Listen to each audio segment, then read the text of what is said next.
Est-ce que tu veux connaître les différents types de pêche en quelques secondes? Regarde ça. Alors, il existe deux grandes familles d'engins de pêche qui sont utilisés par toute la flotte française. Alors, on utilise les engins de pêche dits actifs et les engins de pêche dits passifs. Les engins de pêche actifs, c'est tous ceux qu'on met en action en fait pour pêcher le poisson. Les engins de pêche passifs, plus valorisés par notre part parce qu'ils ont moins d'action sur l'écosystème marin. Donc, la pêche à la ligne, forcément, ça c'est un type de pêche passif. À bord du bateau, les pêcheurs pêchent directement à la ligne. Malheureusement, c'est pas le type de pêche qu'on rencontre le plus, c'est pas celle qui ramène le plus de quantité de poissons sur nos côtes. Donc on peut pas se contenter uniquement de la pêche de ligne pour pouvoir vous proposer du poisson frais toute l'année.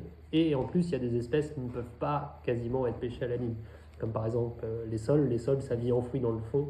On a difficilement accès à ça en pêchant à la ligne. Et il va y avoir aussi les filets maillants qu'on appelle. Alors on a soit les filets maillants simples ou les trimailles, on appelle ça. Donc c'est des filets qui sont largués et tendus par des bouées lestées au sol, un mur de filets dans l'eau.